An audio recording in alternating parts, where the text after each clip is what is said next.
Well, in true aspiring podcaster fashion, on Friday I just realized that I just did like the most cliche podcaster thing ever, which is I did jujitsu and then sauna and cold plunge afterwards. And I'm like, I was like, I think I'm ready. I think I'm ready for like the purple mattress ad read. I think I was I've about to say, yeah, this is where you cut to an AG1 commercial. right, exactly. I'm ready. I'm a walking cliche. Yeah. So the wife has been working weekend mornings, and so last week and this week, I got up with her and made coffee so she could have fresh coffee to drink on her way to work. And so I've been getting up at 8 o'clock Saturday and Sunday the past 2 weekends, and I have to say, I never thought that I would enjoy waking up early on a weekend, but it has been actually the best 2 weekends I've had like all year. That's really funny because Saturday morning I had a really similar experience because I mean, sleeping in for me would be like 8, honestly. I get up at 6 usually throughout the week, and that tends to be about when I wake up.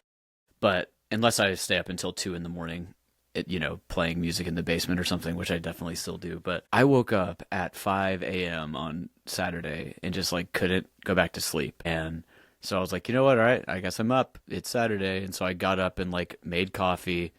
And then I went down into my little office down here and started writing and just like started feeling super creative as soon as that coffee hit. And I banged out like a whole little essay for my Substack. And I was like, man, I was like done with something productive before 7 on a Saturday. I was like, dang, this is sick. I should probably make this a habit, even though I know I won't.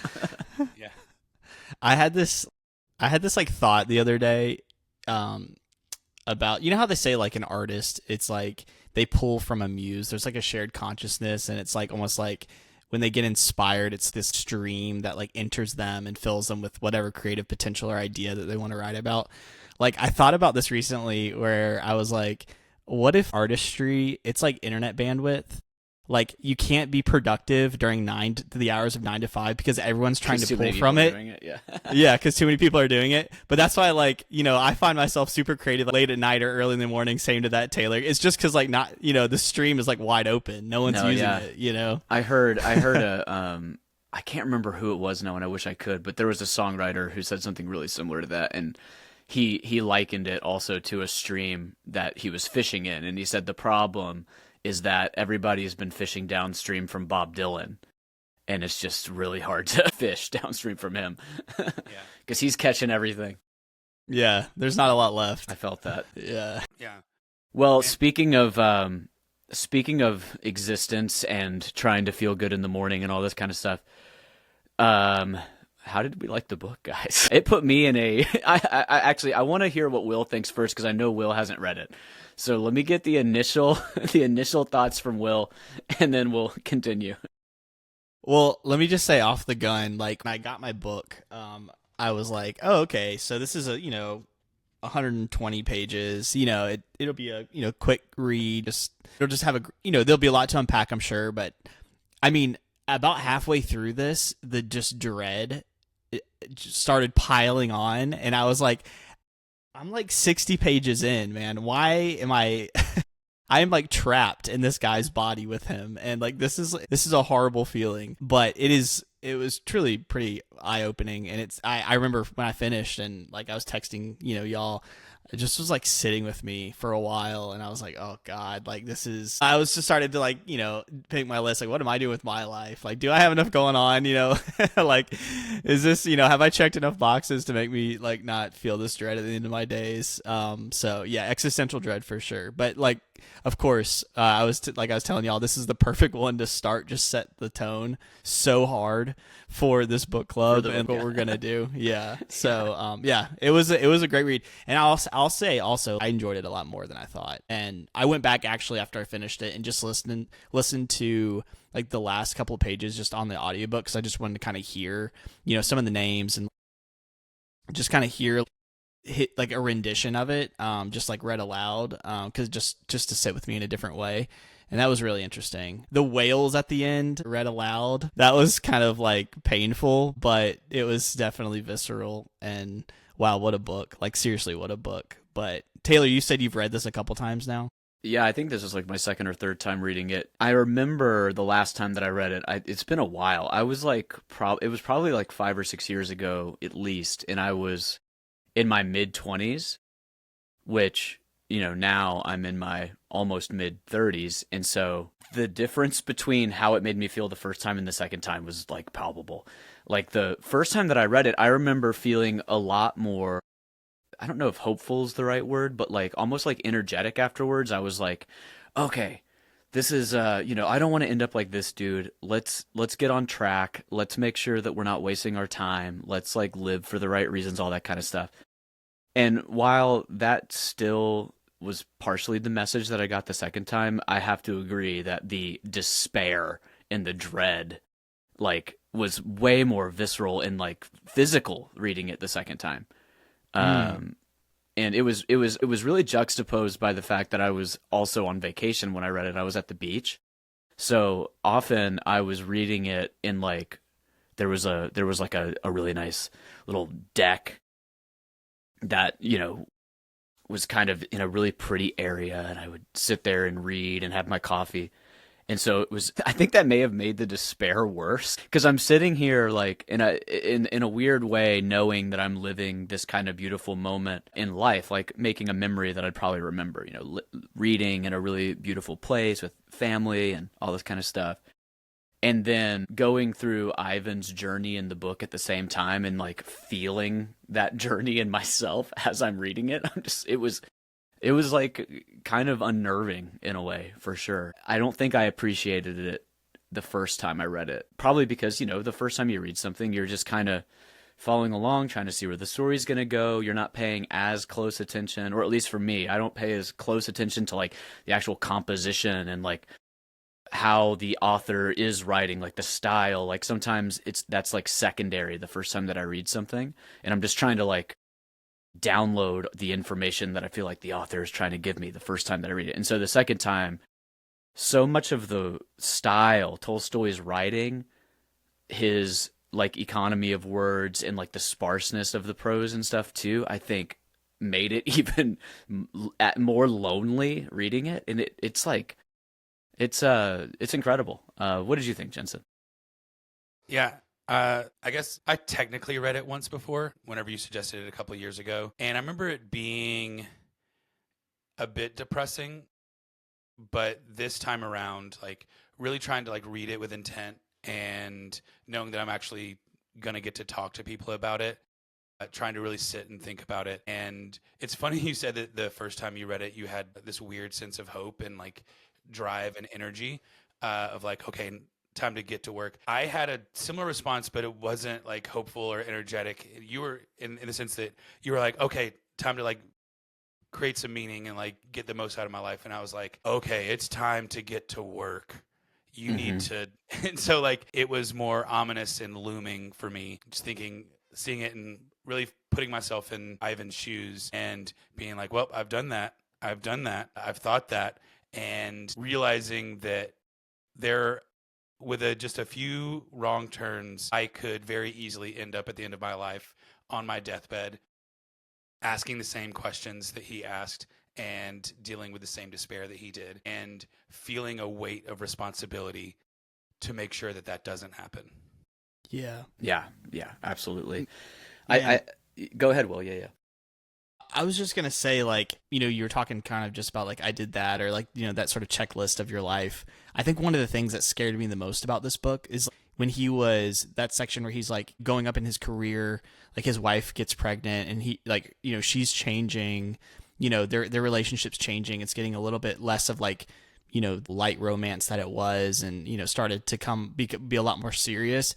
And then how he just descends into this apathy of like, just this acceptance and like, oh, this is just how it is, and it's okay for me to just be like, away from my family and, just kind of like live this life in parallel. And I that was so poignant to me because it's like I could see how easily so many people, men especially, could slip into that.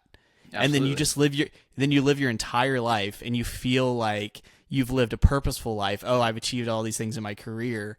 But then it's like I actually haven't done anything. Like this, you just are basically living in this like, lazy river and not even realizing how quickly you're just living in just this blur. There's just no clarity, no sharpness to your life. Like you're not really having like really any meaningful moments. And I was like, whoa, that is powerful because that seems so easy to do. So easy to do. Just the repetition of the day.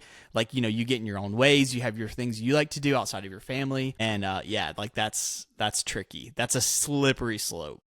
No, it really is, and I think that's why this book works so well. Is you don't feel like you're reading a cautionary tale in the sense of like, like an old fable or something where it's trying to teach you something, but it's kind of abstract in a way. Like I feel like this is like so realistic to how life tends to play out for people because it's not, and we'll get to this when we talk more about themes and stuff because I want to circle back to it, but it's not your fault in a lot of ways that like life becomes this lazy river like you just said. Like you have responsibilities and those responsibilities become somewhat habitual and somewhat mundane as you repeat them, and like it's really hard to stay present in the mundane, you know.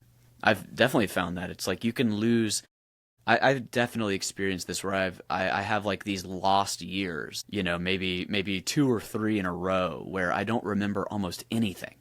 They're just get up, go to work, try to, find a little bit of something interesting to do after work. Like you can lose yourself in that so fast and without even noticing it. And that's why it's so important, I think, to read stuff like this is because it can kind of snap you out of that kind of like almost like sleepwalking in a way. 100%. I had this same, so it was interesting because we've been doing this thing with Wells recently where at night at the end of his day, like at the end of the day, he's like, he wants to recount his day. He'll be like, talk about my day, talk about my day.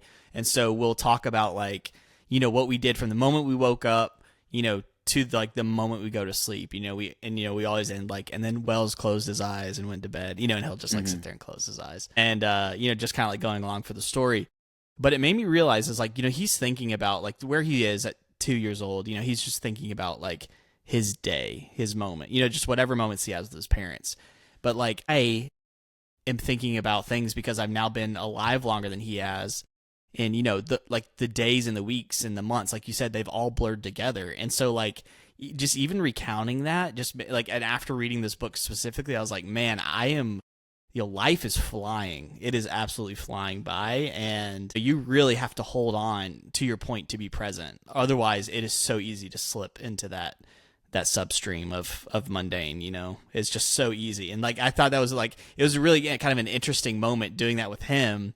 And then also just thinking about my own life. And I was like, well, can I recount like every exciting thing that I did today? Or did I just like go along with the motions and, hope for the best? So really interesting. Yeah.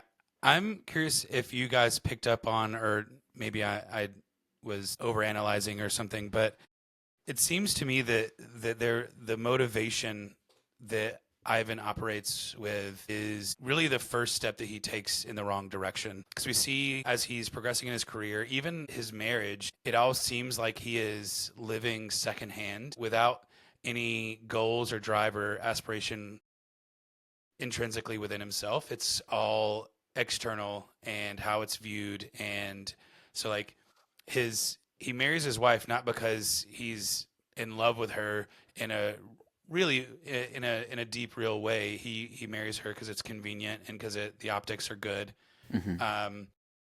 He progresses through his career and is driven to rise through the ranks not because he has a deep sense of duty or purpose or drive, but because he likes being the important person. We see that like whenever he's rises to a level where he is kind of like the master of the court or whatever, and he revels in the power that he holds over people, not because of duty or justice, but because he enjoys having status. Hmm. And we see that continually progress throughout, and it creates that feeling for him where it's never enough. Like he gets that, that big promotion, they move, and he's swept up in getting his house prepared and buying all the furniture and building everything up and making modifications to the house.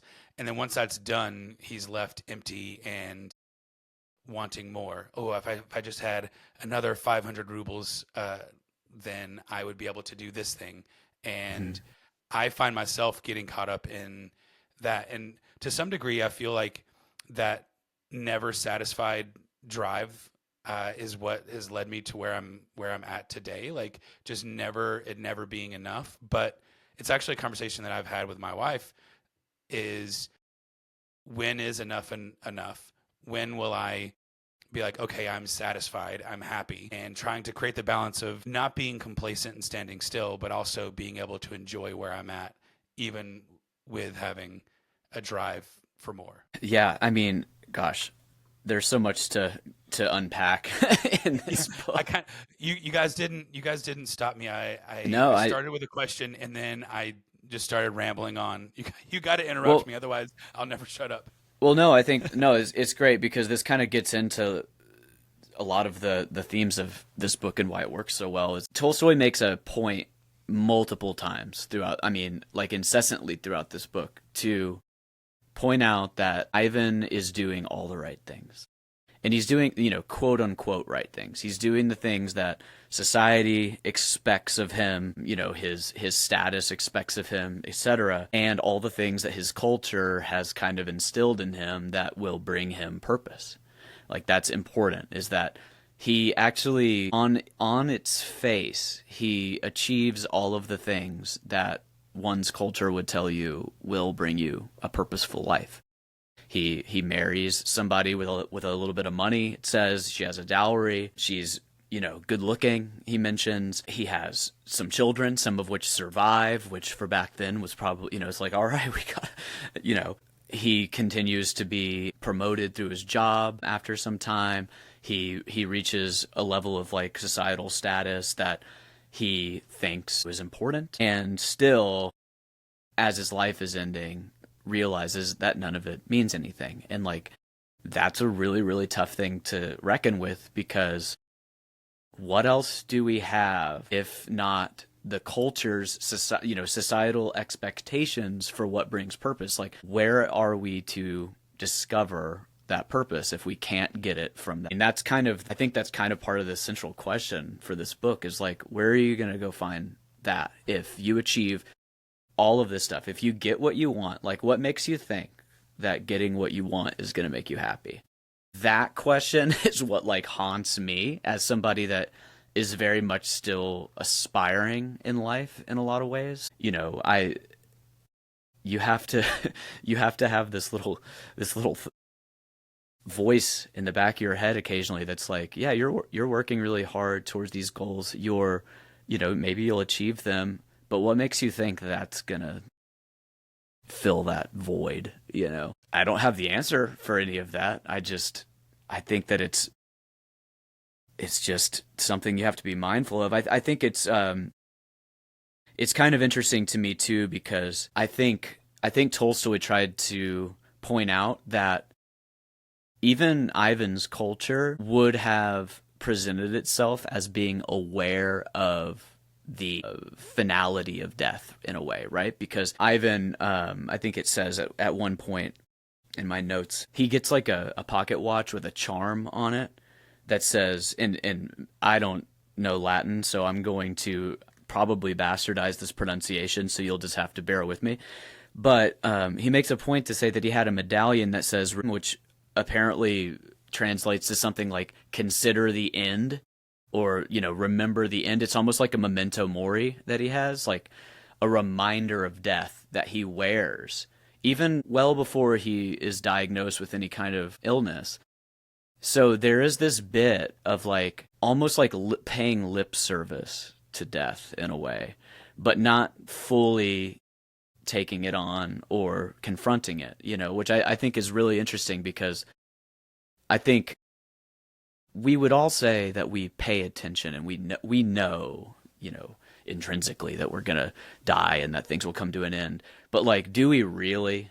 You know, are we just wearing a little medallion that says "Consider the end"? And we're like, yeah, we'll consider the end when that happens in a million years. You know, and it's like, just like you mentioned earlier, Will, like life is going by very quickly and it won't be long before you may be really considering it. And that little detail really stuck out to me because I don't think I noticed that the first time at all. But yeah, we're paying lip service to it, but we're not really confronting it. And there's something different than they're it and just like being, aware, I've started to confront it a bit, and it really happened whenever I turned cresting over into my mid to late 30s. And I remember having the feeling like, well, I've crested the hill. It's just coasting downhill from here. I can see the end.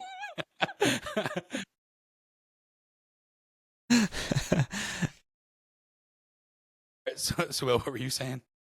Well, no, I was just gonna say, making sure I'm not like crossing my literature. There's a moment in this book where he talks about that, Taylor, where he's like, I had heard the stories about men dying, but it didn't occur that it was me. It was applicable to me, right? Like I'm kind of paraphrasing that moment in the book, but here he's just like, yeah, I know, like he has that realization, like, yeah, mankind dies, or they say mankind dies, but like, how does that's me? Like that actually applies to my person, my body. No, he literally says like, the old Stoic philosophers or whatever. He mentioned somebody. I think I have it in my notes someplace, but he was like, no, like he dies. Obviously, he's a historical figure. He's somebody from a long time. But Ivan Ilyich doesn't die. Like not me.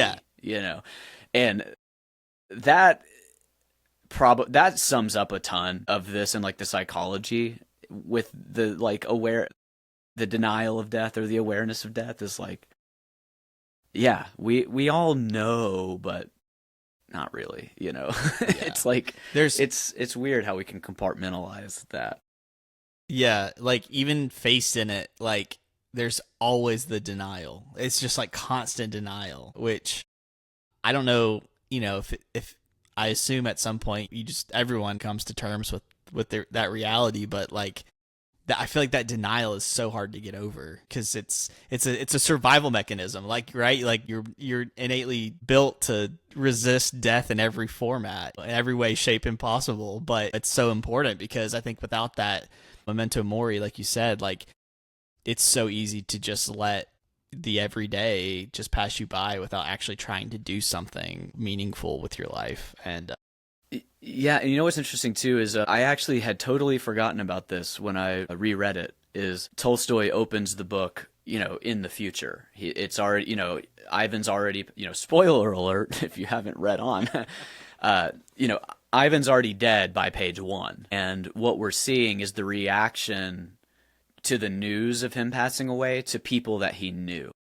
And this part actually hit me harder than almost anything else because there's a little bit of kind of black humor in it. I think, and it seemed to me that it was almost intentional, that he writes all these characters as being, more than anything, inconvenienced by Ivan's death. Like, his colleagues, like, immediately start squabbling over his post that he had, his appointment, his job. And the death is like an afterthought. It's like, they're planning out their future careers now based on like this new job opening, and it's like the death still hasn't quite like crept in for them. And it like a couple of these characters, it like progresses to the point where a couple of people like they express like well, not out loud, I think there's like some internal expression of like relief. They're like, whew, okay, dodged it. It wasn't me this time. It might be me, but it's not me this time. And like Tolstoy goes out of his way to write about how tedious it's going to be to have to like get all the way out to his estate for the funeral, and like, oh God, we're going to have to go all the way out there. And it's kind of funny in a way, in a kind of gallows humor way, but it's also so honest. Like, I think all of us, like in our quiet moments of pure honesty, when we see that somebody dies, like obviously when it's somebody in your family and stuff like that, it's a completely different experience. But I experienced this when celebrities that are like aged or whatever, and you're just like, okay, well, it's not, my time's not up. They had their whole thing, I still have time, and you feel this sense of relief, which I don't think anybody really cares to say that out loud, but like I think that's probably true. And I think that speaks to Tolstoy's great understanding of just human psychology. That's probably just comes from being really honest with himself about how his own life made him feel, Yeah, I would say that we see their reaction to the news of his death. And then whenever we jump back in time and watch Ivan's illness that descends into his death, we see what the future holds for those same men that were squabbling over, well, who's going to get his office? They are on that exact same path and are guilty of the same things, and they will get there. Yeah. Yeah, and you had said earlier, Jensen, that you didn't know if you were reading too much into something or not, but I will I will also read too much into something because I just didn't notice this the first time, and I don't know if it's intentional, but I wanted to see if you guys agreed with me or not, because I know that you'll understand the reference when I read it. But let's see, I think it was like page 34 in my edition. Tolstoy wrote during the visitation that there was a faint odor of decomposition. Now, I think for a lot of people, you just go, yeah, there's a dead body, that's what it is. But I couldn't help but think of kind of the Russian Orthodox idea like you see with Father Zosima in The Brothers Karamazov, which we're kind of getting ahead of ourselves because on this podcast we haven't read that book yet together. But I don't want to stop myself from making the connection just in case it works. But I'll explain for those of you that haven't read Brothers Karamazov or anything else kind of regarding this. But the idea was that in the Brothers Karamazov, that Father Zosima, who's like a upstanding priest in the community, dies, and people are kind of incensed that he smells of decomposition because in Russian Orthodox tradition, and this may be the same in Catholic tradition too, I'm not sure, but decomposition is not for saintly people. The saints don't smell when they die. And so there's this whole thing in the Brothers Karamazov where they're like, well, this man lived his life like a saint, like he was as good as anybody can be, but he's still decomposing. And it's like, I wonder like if Tolstoy put that line in there on purpose to draw attention to the fact that like Ivan Ilyich is not a saint, he's just a normal old guy, so that we don't try to elevate his suffering to the level of like sainthood. I don't know. Like that's totally potentially an overread, but I just had to write that down because of that connection. I don't know. What do you guys think? I definitely drew that connection between Brothers K and this with the mention of the smell. And I don't think I had gone so far as to say that it's pointing out that he's a normal guy. Like, I think there's more to say whenever we read Brothers K together about that. It was almost, to me, it felt like kind of a wink and a nod to this aspect of Russian Orthodox culture. That for me it was just like an Easter egg, but maybe I didn't read into it enough. Yeah. Not to jump ahead to something I felt like I should have said at the end of the pod, but this feels like one of those books that's just essential reading. Like I just feel like it's kind of a shame to me that like this isn't. It's because it's 120. This edition is 120 pages. Like you can read it quickly, but it holds so much truth and honesty, and yeah, you can pull so much just from these pages. This is just a testament to Tolstoy and everything. But yeah, and the writing the writing is easy to read. Yeah, and which isn't always the case with the great Russian writers. And a lot of that isn't necessarily the fault of the writer. It's because we have to read translations from Russian, and translations vary in their quality, I guess. But this one is one that I recommend to people all the time that want to get into Russian stuff, especially because you get a lot of like the qualities of Russian literature. You get to practice like sounding out weird names in your head while you're reading, which tends to be something that trips people up when you have to, if you dove straight into like Crime and Punishment or something. I remember getting just so tripped up on the names in my head that it was like I would have to stop every, phrase to try to sound out these names. And so this is like a perfect way to like dip your toe in the water of Russian lit and like get a ton out of it. So I'm glad that we began here to really set the tone. Are you guys ready for the first edition of Jensen Tries to Read Out Loud? Yeah, go for it. What have you got? Yep. So there's this. I think I sent a picture of it to you guys in our text chat. But I was reading this passage at the end of chapter 10, and I was like laying on the bed reading, and then my wife came in. And like it gave me like chills reading it, and so like when she walked by, I was like, "Babe, listen to this." And I finished reading it, and she goes, "Wow, that's really depressing." So hit me. Yeah. As the torments kept growing worse and worse, so also all life grew worse and worse. He thought to himself. There was a bright point. There was a bright point far back in the beginning of life, and after that, everything was blacker and blacker, quicker and quicker. The pace is inverse in proportion to the distance from death, thought Ivan to himself. Jeez. Yeah. And this image of a stone flying downwards with ever-increasing velocity fastened upon his mind. Life is a series of ever-increasing sufferings, always flying more and more rapidly towards its end, and that end most frightful suffering. God, I made a note of that as well. That's one of the starkest images from the book for sure. And I don't really know what to think about it other than it seems true on its face, but I wonder if it has to be true. Like, must that be the experience for everyone, or is this just the experience of people who live the wrong kind of life? I genuinely don't have an answer for that. Yeah.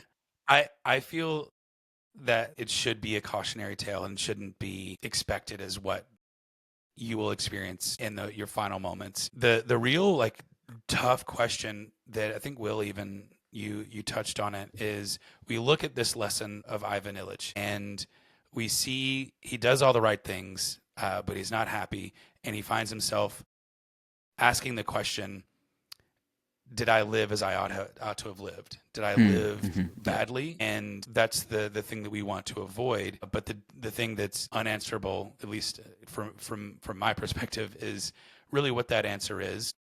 Most other podcasters will tell you, like, drink this protein supplement or whatever. But that answer is really it's pretty different and really touches into, like, whenever you got me into reading existentialist literature, really coming to grips with that this universe has no meaning and seeing that the path to nihilism and being like, well, nothing matters, so f it. But then looking at it in a way that maybe Tolstoy or Dostoevsky would say is the world has no meaning, which means you are free to make it. So maybe, man, where to begin? I think one thing that's worth pointing out for Tolstoy is I'm not a Tolstoy scholar. I don't know his biography as well as certain other people, so I can only speak to kind of my impressions.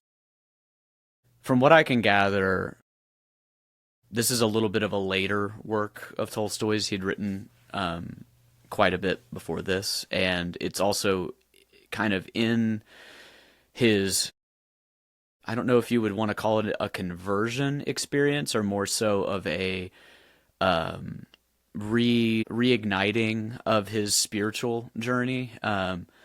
He writes, which I have read. He has like some works on religion, essentially kind of his philosophy around religion, and this seems to take place in that period of rediscovering that meaning for him. So I think for him, and I think it's impossible, like it's definitely important, like as we read books and we talk about them, there are different schools of thought with how one can interpret literature, and I don't really come down on one side or the other necessarily. It's just it's illuminating for me to understand where the author is coming from personally, because a lot of times that can help you understand exactly what he was saying. But a lot of times with really good authors is they kind of leave a little bit of daylight there for you to discover on your own. It seems to me, though, all that being said, that Ivan Ilyich has something like a spiritual awakening towards the end of this book. He starts to put his life into perspective, and there's even a line where he almost cautions himself, because there was something in here that he had some religious icons around him while he was on his deathbed, and he even says to himself, like, have I become so gullible to believe in miracles, you know? So he's even fighting his religious instinct, if you want to put it that way, that far into his experience. And the acceptance that comes towards the end could very well be read as some sort of a spiritual conversion in a way. Yeah. Sorry, I had, I guess, forgotten about like exactly how that ending played out, but you saying that reminded me how that goes. And he fights against that conversion pretty vigorously on his deathbed until he finally gives in.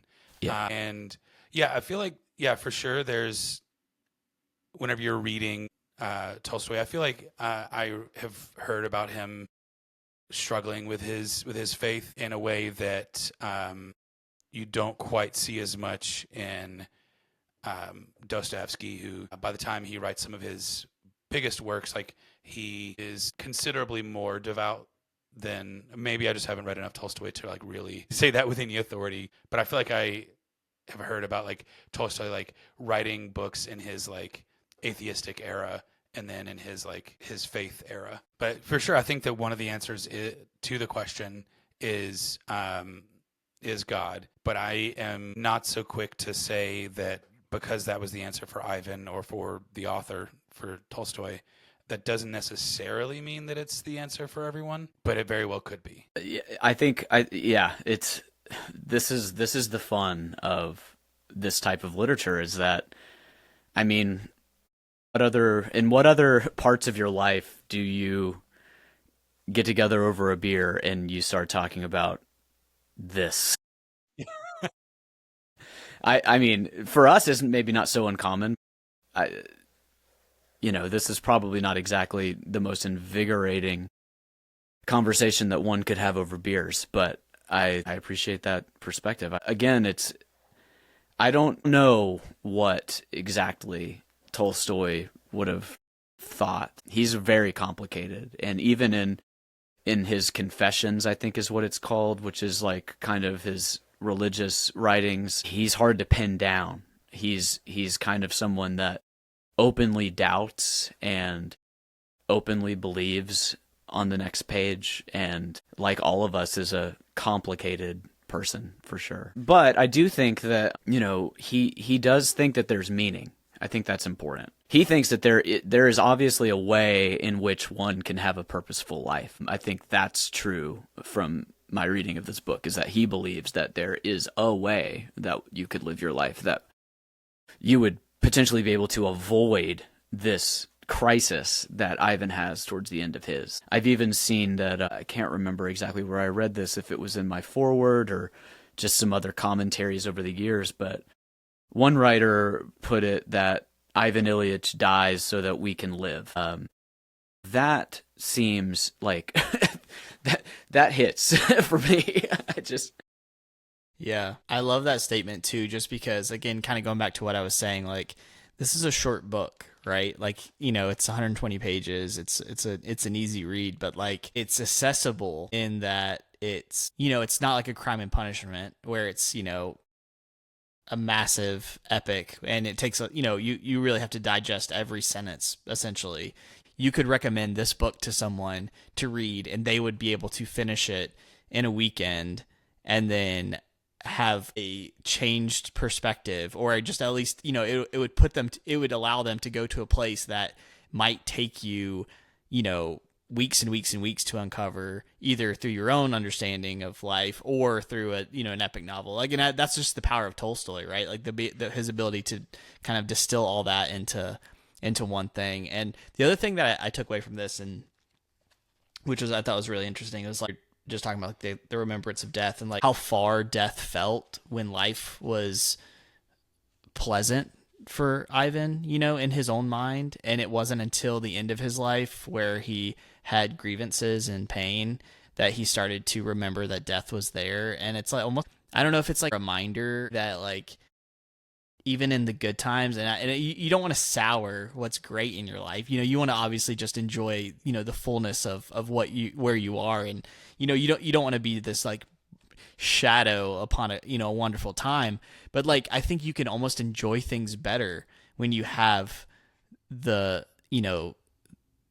when you have death ground you, in that way. When that exists, like when that exists on the spectrum, it also allows you to have so much like just greater peace and joy. And that's what I think I found really interesting, was just, he lived his whole life, his entire life. He was comfortable, he was successful, he had all these things that he thought were purposeful. But it wasn't until he found suffering where he was reminded again, that swift blade that death often brings, which just reminded him of the reality. And you just kind of almost have to have that pulse, that undercurrent of just, it is very short. Like, life is very, very short and can be so easily missed if you're not paying attention, So just, again, 120 pages, and I'm pulling this shit out. Like, come on, like, this is insane.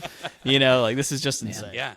There's a lot. That gives me that question that I am going to start trying to ask myself is, remember that this life is limited. It is very, very short. Is this how you want to be spending that short amount of time? Mm-hmm. Yeah, absolutely. This is a mental practice that I've been engaging with for a little while now. Not to say that it necessarily changes my behaviors all the time, but I often wonder, like, I saw some, I saw this post on, like, I don't know, social media or something, where somebody said, when your life flashes before your eyes, most of that time will be you looking at a screen. And like, that bummed me out so bad because it's probably true to a certain extent. Like, it is kind of weird how I don't have any memories of having, been spending an entire day looking at my phone, but like, how many more days of my life have I spent doing that than doing what I feel like I actually should be doing, And obviously there's an entire world of conversation to get into when it comes to, the intrusive technology and all that kind of stuff. But it struck me as like almost like a modern day version of what Ivan experiences, is like, do you want like the highlights of your life to be replayed as, just doom scrolling for no reason? That's why I laugh 15 minutes a day, so that whenever my life plays before my eyes, that I just see nothing but myself laughing. I get that reference. Yeah. On a lighter note, have y'all seen that Norm Macdonald bit he did on Conan about the moth? Oh, I literally, dude, I just watched that again today. I'm not even joking. It's like almost perfect, like because he even uses like the Russian names, and the moth has all these hardships. It's an amazing bit. We'll link that in the show notes. Yeah, if you haven't seen that, I have a feeling that a lot of people have seen that, but if you have not, we'll link that, and it is essential watching. Norm was clearly a well-read guy. I've heard this from other people too that knew him, that that whole all the references in that joke were not an act. He was drawing on some stuff that he'd actually read. I was gonna say he's in Dostoevsky for sure. Like no doubt about it. Well, I dread a little bit bringing us back down, but I have to. This is something I've been thinking a lot about, and there's something that in this book that brought this back to mind for me. I want to get y'all's thoughts on it. A lot of the kind of ancillary or the side characters in this book, they experience Ivan's death in a way, like we mentioned at the beginning, as an inconvenience or an opportunity or a relief in a way. His family kind of experiences it in a similar way, in kind of an avoidant way. Like his wife almost blames him for it, like, oh, he won't take his medicine enough. He's just being dramatic. She's denying it, obviously. Like there's this death denial that everybody is using in this. But something that struck me was that he has this peasant boy that works, I guess, on their property, and his name is like Gerasim. I don't know if that's how you pronounce it, but he's doing all the dirty work. He's like literally emptying out the chamber pot. He's changing the bedclothes. He's doing all that kind of stuff. And all I could think about through that was that, isn't it interesting that this book is probably, over 150 years old, roughly. Yeah, that's about right. And even then, and until now, it's still this way, is that the families in our culture typically are fairly removed from the process of dying when it's their family members. In our culture now, it's, a lot of times we put our elderly in nursing homes and wait, kind of out of sight, out of mind in a way. And that might be like a really kind of dark way of looking at it, because in a lot of ways you do want professionals to be looking after people in their last days and all this kind of stuff. But it struck me how many lengths our culture goes to avoid having to see death in any real way. We kind of quarantine it off in these specialized facilities, and we get to kind of deal with it from this detached way. Not every culture is this way. There's other cultures that it's more typical to have multi-generational houses, and you may have family members attending to the dying of their own family. But God, that just struck me as, I don't even know what to do with that, but it struck me as important. Yeah, isn't it the Day of the Dead? The intention, they believe, I think it's in their culture, you have two deaths, right? It's the day you die and the day you're forgotten. And it's like, yeah, our culture definitely tries to distance ourselves from that reality. You'll never be forgotten, or you'll never, as long as you're living a good life, like death won't come as swiftly as it can possibly come. And yeah, Taylor, you're exactly right. Like we package it in a way to try to forget about it, but like the realities of it, are always so much more painful, I think, because we've just tried to forget about it for so long that, or you have the other side of it where it's not painful and it's more apathetic, and you just kind of just don't even know how to feel because you haven't experienced it enough to really come to grounds. And, you just, again, begin this cycle of like, well, whatever, like, let's just keep moving on. And that's in a way almost even worse, right? Where it's just like to be so apathetic to death, to not actually understand and value it, I think is tough. Well, and I wonder if that doesn't have something to do with the way that Ivan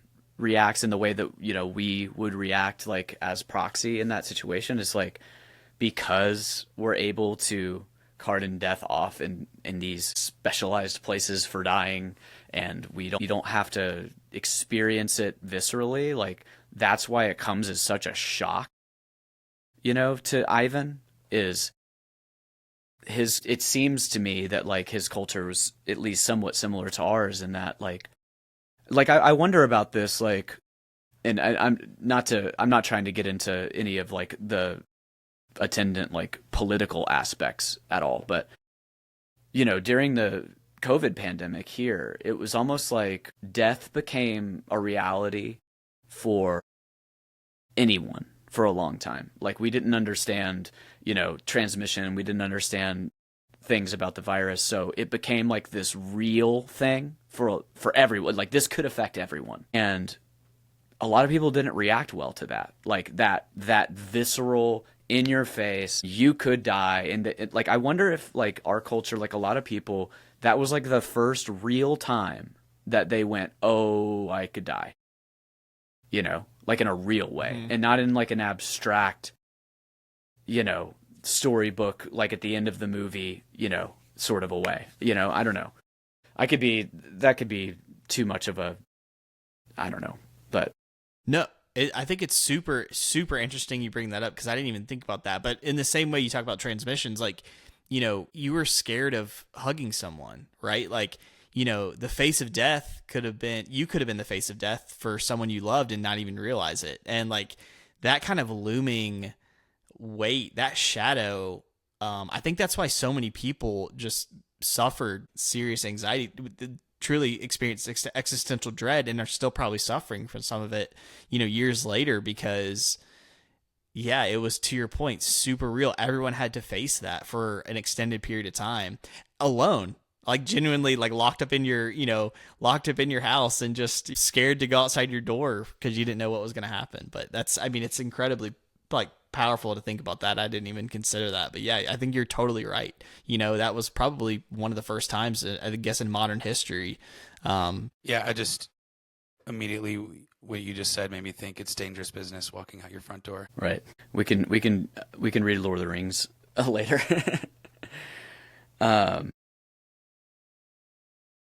Gosh, man, I'm like sitting with that a little bit because I was having this conversation the other night actually with a friend of mine, kind of in a group setting, that you know, probably it was on my mind because of this book, but you know, this friend of mine comes from a different culture, one in which, like I mentioned, it's a little bit more likely that there would be multi-generational households and stuff like that, and so there was almost like this, not cultural disconnect, but we had different experiences when it came to how we deal with dying in a way. Like I can only speak for myself, but it's like it's the elderly, and the elderly, they live in special places where the elderly live, and we have hospice, you know, for those people, and we'll go visit, you know, but that there's something different with, and I feel like this is something that was happening in this book as well. It's like there's something different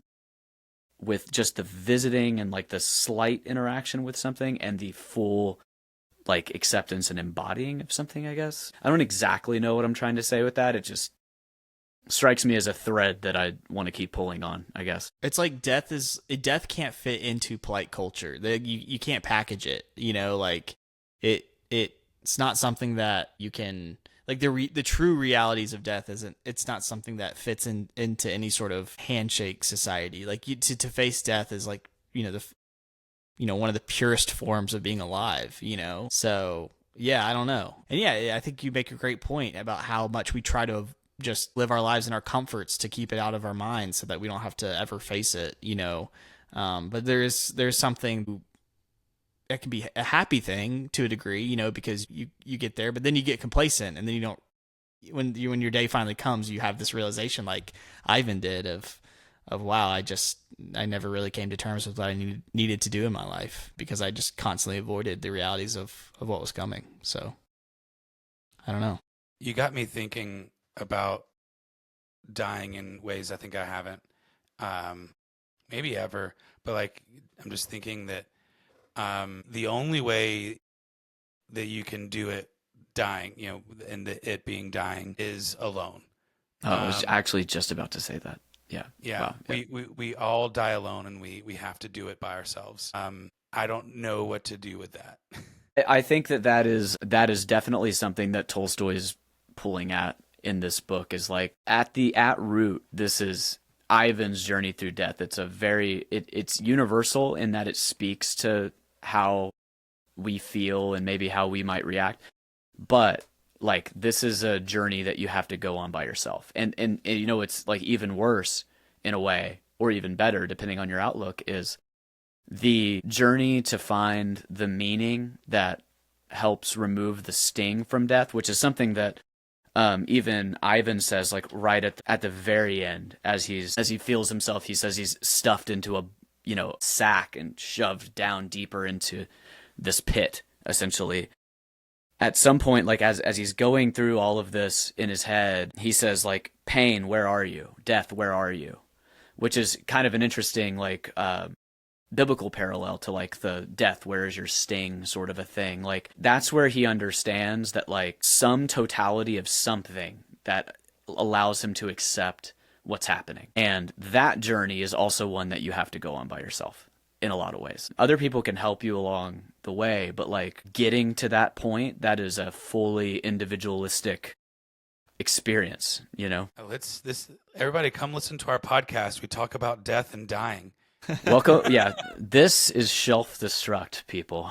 Yeah, it's not easy. It's not easy. I mean, it again, his ability to condense this into such a relatively short bit of literature is incredible to just his writing. And yeah, it forces you to try to summarize where you are in your own life, at this point.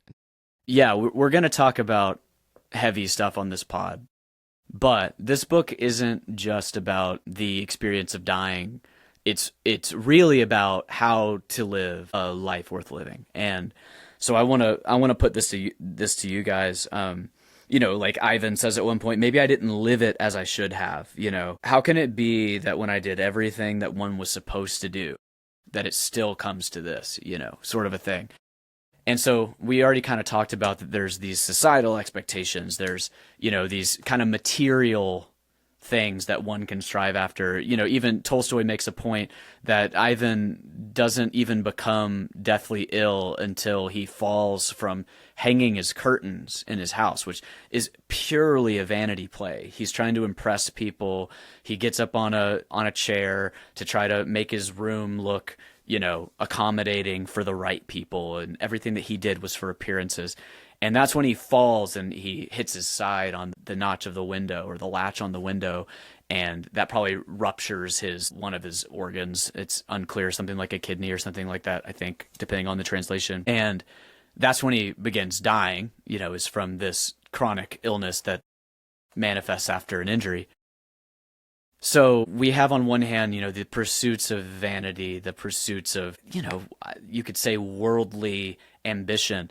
What do you guys, like, what do you think it means to live authentically? Like, what do you think it means, as he says, like, to, like, how do you find the real thing? That's how my translation says, is, the real thing. What do you guys think about that?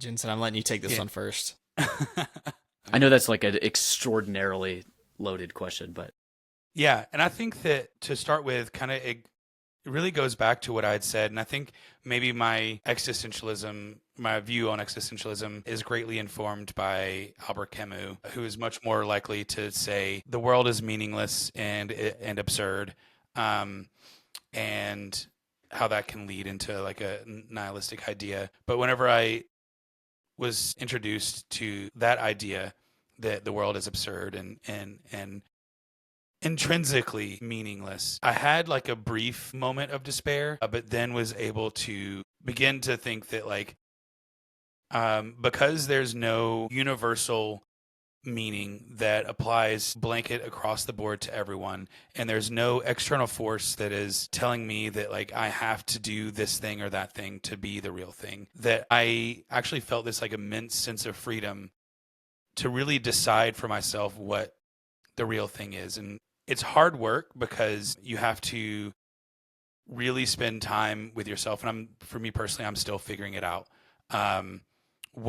Where my meaning comes from. But I know that, like, for me, no one is stepping in to make it for me, and I have to decide for myself. So for me, I am really focused on just trying to live really fully and choose to do things that bring me joy and choose to do them well, not because I want other people to see me doing something well, but because I think it is valuable and rewarding to try hard and do something that oh God, I was about to fall into the trap of like, do something that is meaningful and do that. Right. But like, and so, I don't think it's necessarily one specific thing. It is a multitude of things. And it is, for me, like with my view on this point being that it is different for everyone. And it is your responsibility to figure it out. But it has to be fully inside ex nihilo, out of nothing, and not as a mirror to your culture or society, but fully within yourself. I also fully accept that if somebody wants to choose the option that God is the reason and he is the meaning, then that is in my personal view, that is equally valid. Yeah. Can Are you I still get the spinning? question? Yeah, no, there's a lot to unpack. Can I get the question again just to make sure I'm answering this as completely as possible? Yeah. What does it mean to live a purposeful life? Like, what does it mean to find meaning? What does it mean to find meaning? Oh my gosh. So that's why it's so difficult to talk about these sorts of things, because you have to, you're trying to define words by using the word themselves. Yeah. Yeah, no, 100%. We talked a little bit about this earlier about how, death is a path you have to take alone. You have to face it by yourself and come to your own realities. But, I think I've had, and I've said this before to y'all, like some of my most like poignant and, core moments in my life where I felt like I was doing exactly what I was supposed to be doing, in simple conversations with you guys, or, in moments with my family, like sitting on a step as my son eats a popsicle, on a hot summer day, just like something super simple. And I think, like, for me, how I find meaning, like anytime I've gotten really into my head and tried to digest what I'm feeling, or, like what is my purpose and everything, I've always found that it's actually quite simple for me, and it's to be with other people. And I think, like, my granddad, I've shared this with you guys, and I think in a way it was almost like a, kind of a catalyst for this pod to a degree. But my granddad, he would get up every Saturday morning at 5 a.m. and meet his friends at, this local diner called, the Round Table, and eat a biscuit and drink coffee with, some of the men in his life. And he did that, every Saturday morning up until, he, passed away. When he was there at the end of his days, that room was filled, and he was not forgotten in any ways. And I'm not saying that, it's about the volume of people in the room at the end of your days. It could just be the one person who mattered. Like, I've just always felt like, the more time I spend away from myself is when I found the most meaning. Like, when I've tried to prescribe what I'm supposed to be doing so carefully by me crafting it by myself, is almost when I've gotten further and further away from what I should be doing, when it's just really just trying to understand what others are doing and how can I be a part of that too. So I think that's like, it's a hard thing to describe. Gosh, I think it could be different for anyone. You could ask this question. You could probably ask this question to me in 10 years and I might have something slightly, different. But I just still think about, when I look back at my life, you talk about, like, gosh, I don't want it to just be me looking at the phone. And, like, even, in a simple way of that, like the times where I've put my phone away and just talked to someone and been around someone, is like, those are my core memories, right? Like, that's what I felt is most important. And, like, we're all figuring it out. And at the end of the day, like, what you do for your job kind of doesn't really matter, like how much money you make. Like, yes, these are all things that you have to do to survive and exist in a modern culture. But people have been sitting around campfires having conversations since the early days of humanity. And I'm sure that in their own ways, they found purpose just from those simple conversations, because, like, to realize that we're all on that same path together, and then, we're just meeting in the night and having those conversations, and then hopefully one day we'll all go our separate ways, but maybe we can find meaning in those moments. So I don't know. That's the best way I could probably try to put some magic to it. But what a loaded question, dude. What a crazy question. Yeah. Yeah. We went from everything is meaningless to Everything is meaning. Yeah. Yeah. So Taylor, are you gonna choose a side, or are you gonna split right down the middle? Oh, you know me. No, man, there's so much to think about. And this is why it's so fun in a way, in a weird way, to have these conversations, because you really get at kind of the root of what makes every individual tick to a certain extent. And I think that's kind of part of the beauty of this whole thing, is that everybody is wired just a little bit differently. Like literally their brains have responded to different stimuli, and if you want to look at it from the most materialist perspective possible, you know, all of your neural pathways have developed in a very individual way based on the exact life that you've lived, you know. And I think that there's probably some universals there. I think that Will is onto something, that sharing moments as much as you can with other people is intrinsically meaningful. But also with what Jensen said, is that at the core, this is a lifelong individual journey to a pretty big extent, I think. I think for myself, I feel like I've always had a pretty, I would say, concrete idea of like who I am, right? And I think that that's just based on, you know, the sorts of things that when I behave this way, or when I engage in these activities, it makes me feel the most present, maybe is one way that you could say that. And so, you know, for me, it's pursuing whatever those things are to the fullest extent that I can. And something that Jensen said too, just like pursuing excellence in things, not for the external gratification of, you know, an audience or a crowd, but because it gives me meaning to have set a goal and overcome a little bit of adversity and practiced and become proficient at something. And I think that that's part of it. I read something recently, and I wish I would have written it down, but I was reading, it could have been one of Plato's dialogues, where, you know, basically everything that we know about Socrates comes from secondhand sources like Plato, that were writing these dialogues of how Socrates was interacting with people, or how he thought they would have. The jury's still out on a lot of the historicity of some of this stuff, but in one of these potentially apocryphal Socrates stories, Socrates was famously sentenced to death for corrupting the youth of Athens, for basically questioning everything and becoming somebody that agitated in a way by essentially calling people out for being full of it. This was, you know, the Oracle of Delphi said that Socrates was the wisest man in Athens, and he said, how can that be so when I don't know anything? And he realizes that nobody else knows anything either, but the difference is that they all pretend like they know, and he doesn't pretend like he knows. And so, he's sentenced to death after having made fools of all these, you know, politicians and societal figures in Athens. And you know, he's going to be made to drink the hemlock poison to die. And someone comes to pay him a visit in his cell, and he's reading something. I don't remember what it was. And somebody says, you know, why is it that you're still reading when, you know, your death looms so, you know, soon? And he was like, because there's still so much to learn. You know, like, I feel like that summed a lot up for me in a way. Is like, it doesn't, you know, there's something about, for myself, if we're all on our individualistic adventure here, if you want to put it that way, that my curiosity for things drives a lot of meaning. And I think that that's an instructive parable of Socrates too.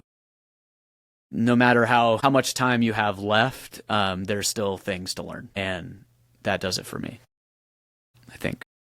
Yeah, totally. You said it way more eloquently than I could, but I did read something recently where it was like, yeah, the purpose of life is just to keep figuring it out. Like, it's everything you do, like, just to keep, like, it's the time you just keep trying to figure it out. Like, that is the purpose of life. 100%. I think you're exactly right, that there's not a finality of, you know, I think that a lot of people, if you live long enough and you're lucky, I've heard of a lot of different types of people that have gotten to the end of their intellectual journey or their professional, whatever it is, and they've lived a long life, and they think at the end, like, I'm ready to go. Like, I've achieved, or I've seen, I've experienced, I've learned all the things that I need to learn, and I feel a certain amount of closure about that. And I think that's the scary thing about this for a lot of people, is that I don't think that anybody or anything or any ideology is going to be the totalistic, the final thing that brings it all together for you, to allow you to feel that you've found that purpose. I think that all of these things have to interact with each other, and there won't be one thing that you discover that potentially makes that final. I think I could be wrong about that. I think maybe other people would argue that, they found whatever that missing piece was, and that solved it for them. Maybe some people are like that, and we keep coming back to this, and it sounds like a cop-out to keep saying that it's such an individual experience, because that sounds like we're saying it's relativistic, and there is no, intrinsic meaning to anything, and it's all what you ascribe to it, which I don't believe that. I don't believe in like a relativistic world. Like, I think that there is reality, and there are certain things that are good and certain things that aren't. But whether or not those things fill that void for you, I guess is going to have to be up to you. Yeah. I'm still on, I picture Sisyphus as happy. Right.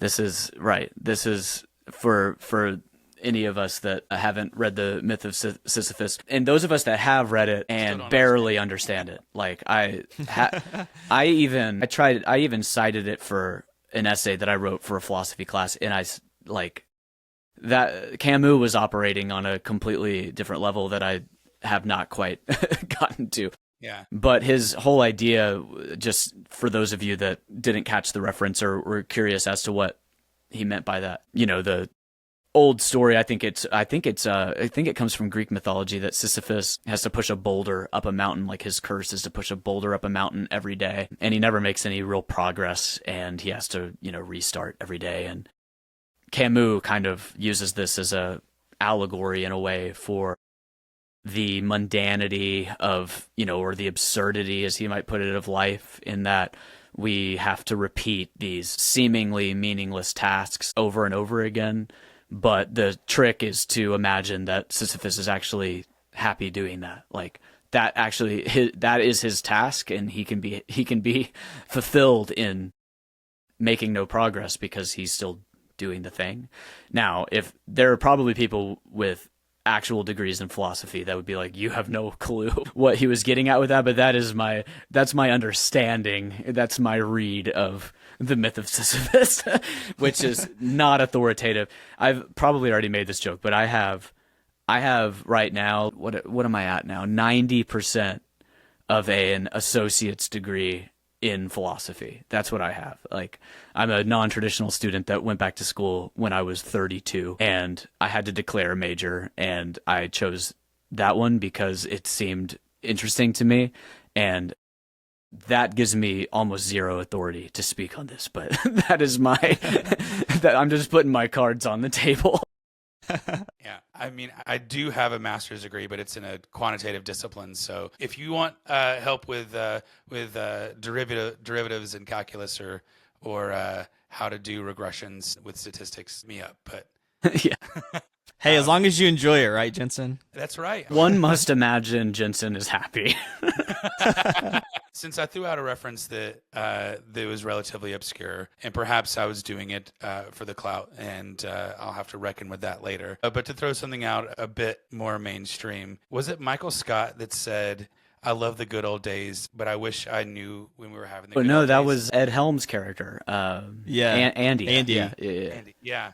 He says something like, "I wish I knew, that I wish there was a way to know that you're in the good old days while you're still in them." Yeah. That hits. Yeah. Yeah. Well, and there is absolutely a bit of that going on here. Is in Ivan even recounts, he's like, he's so appalled by his own death because he's like, I was this child with these beautiful memories of childhood and discovery and adventure, and it was also meaningful and so real. So how is it possible that that ends up at the end still, because there's something there. Like, our lives to us, they're all there is to us. We can have all the theory of mind that we want to imagine that other people have their own inner life, and that's why we treat them like individuals and all this kind of stuff. But that's philosophical to a certain extent. Like, for your real experience is only through your own life, and that's the only reality that you really can know for sure, and that's why it hits so hard. Like, at the end of this book, when he goes through, and recounts that, like, I had this meaningful, these experiences. I had, all this, and I'm still here, Yeah. So I think the lesson here is that these are the good old days. So maybe try appreciating them while you're in them. Seems like as good a place as any to end it. Yeah. Or at least make sure you record it on a podcast so we can listen to it when we're, 95 years old, right? Yeah. Well, yeah, boys, this was quite a journey, and what a hard start for episode 1 in the best ways. I love that we touched on this one. I think this is awesome. And we have another great one coming up. Taylor, do you want to talk about what we're going to read next? Yeah, absolutely. So this will complete the Death of Ivan Ilyich. I mentioned in the previous episode that some episodes or some books would take place over the course of multiple episodes, depending on the length. So this ended up being a nice tight one episode just because of the length of the book.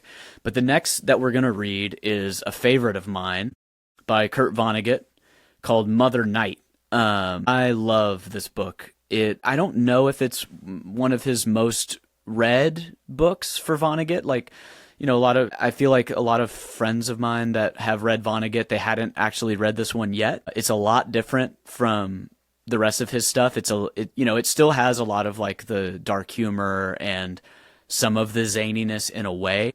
Speaks a lot to identity, and actually, I can set it up because this is the first thing that he writes in this book is essentially like a foreword where he says, "I don't know the moral of most of my stories, but I know the moral to this one, and it is, you are who you pretend to be, so you must be very careful who you pretend to be." Can't wait to read this one and discuss it with you guys. There's a lot to unpack in it. It's got a lot of humor. It's got some stuff that'll make you think a little bit about how you're behaving or how you're thinking. So yeah, join us for Mother Night by Kurt Vonnegut next on Shelf Destruct. Awesome. All right, boys. We'll see you in a couple weeks.